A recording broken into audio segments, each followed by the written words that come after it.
Well, thanks for joining me on another adventure on Helton Creek today.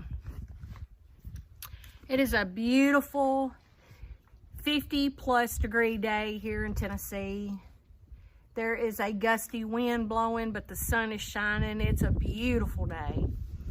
And it's almost garden season, y'all. It's almost flower planting. No, it's not. It's only January. But I've got the fever. So anyway, I'm outside. I'm in my shed. Y'all can see from the mess. There you go, Cynthia. I'm trying to get my gardening shed. I'm trying to get a gardening shed. This has the junk of more than one family. Okay, y'all. Let's just say it. It's just full of junk. Now, what this room used to be is an old smokehouse. And this is a property we bought, a farm we bought right across the street from ours. So this green table you're seeing behind me is the meat cutting table. No kidding. There's a salt box in here underneath everything else. And I have discovered, we thought we cleaned this out when we bought the property, but apparently we missed a lot. This will be the first year in several years that I'll be able to hopefully have a real garden. I've got a couple of new tomatoes varieties that I've never grown before. Really almost everything I ordered seed-wise are things that I've never grown before, or varieties that I've never grown before. So that's where I'm at right now. That's what I'm working on. And you can see this is a horrendous mess, but I've already been working in here. And so it's a lot better. And then I've been working in the little shed next door too. And trying to get it cleaned out as well. This is it. I mean, these are the outbuildings. And this is a weight room that my boys use and their friends. They call it the poor man's lift house. And this is what I'm gonna make my shed out of, because there's a concrete floor in there, which I'm really excited about. And this is gonna be I don't want it, it's going in there. So here we are, and we're back at it today. We're gonna get it clean. And when I'm finished getting all the junk cleaned out, that I'm gonna show you, this is an old smokehouse on our farm that we bought a few years ago. This was an old smokehouse, so I've got a butcher table I'm going to show you that's still in here that I'm going to leave in here. And there's some other things, other little treasures in here that I'll show you later, but right now I got to get to work because I'm not getting anything done standing here talking to y'all. You know, I have found a lot of treasures. So here's a vacuum from, I don't know when, but a few years ago. Grave markers. This one's from 1964. And there's a couple more in here, and they were nailed to the walls up on the ledges that I found. I had this when I was a kid, so it's not that, well, I say it's not that old, but you know. Sears, plug it up. Now, how many weeds can you? We had a big orange extension cord that my daddy hooked up, and we trimmed. Yeah, that's pretty old. I don't know if it works or not. But this is a treasure. It's glass. You know, you used to return the glass bottles for money. All the kids did. You know, we all picked up, we go to my grandmother's house and pick up every bottle we could find. Sometimes she'd save them for us and get a nickel or 10 cents for them and take them down to the store and buy candy and gum and those little wax Coke bottle things and real bubble gum, packed full of sugar. Found a whole box of pumpkins, pumpkin baskets. Pumpkin, every kind of pumpkin. This one, I think, I don't know, hung in a tree maybe, I don't know. They're everywhere. I found a whole bucket, a whole bag, a whole box. Found a whole box of old shoes. Already threw those away because they were kind of spidery.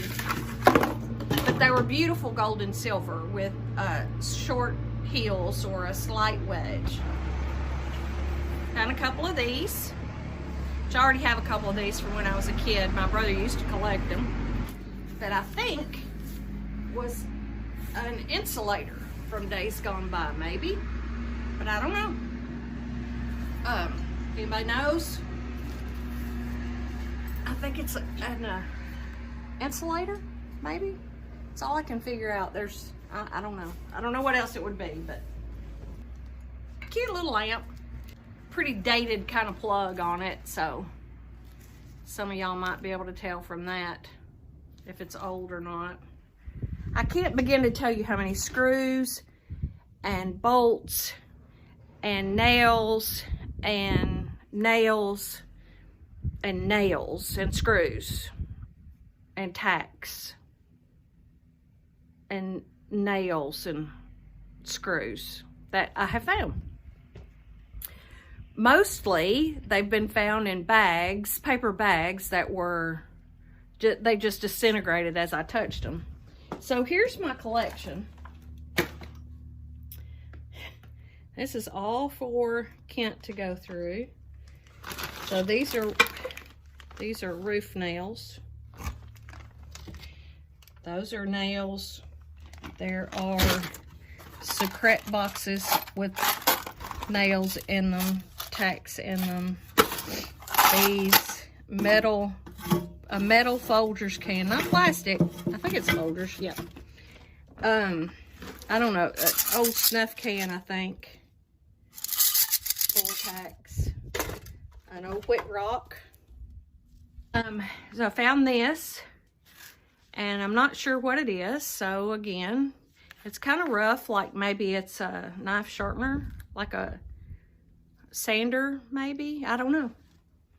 I just thought it was really cool. What else have I found?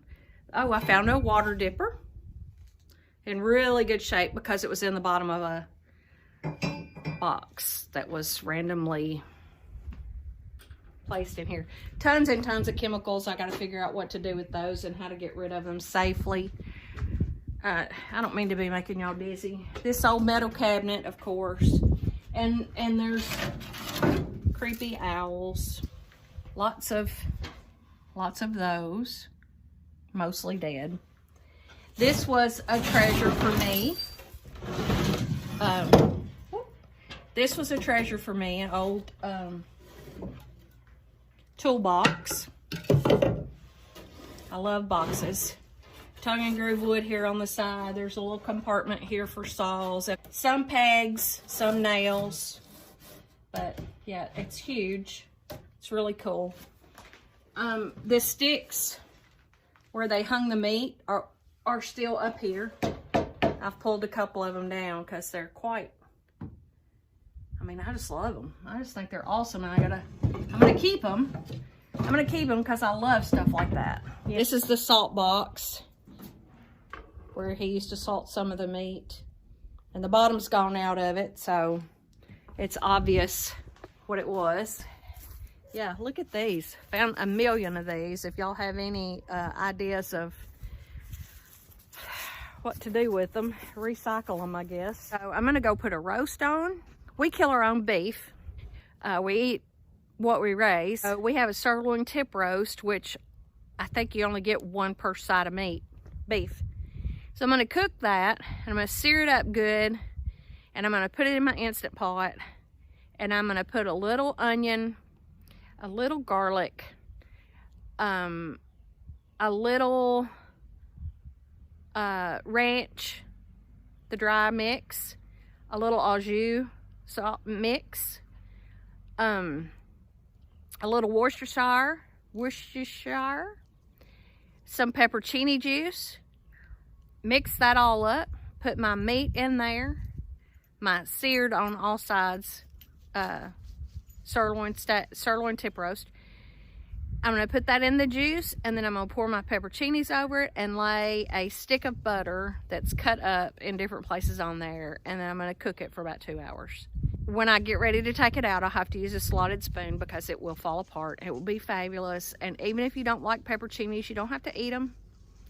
But cooking that in the juice is pretty amazing. I hope y'all are blessed and well, and things are going good for you. And I just want to tell you thanks for visiting today. Thanks for checking it out. I'm having a blast doing this, and I hope you're enjoying it. And you know, leave a comment below. I'll answer you. Send me an email if you have an idea of something you want to see, and come back and visit. Come back and see what's going on Helton Creek.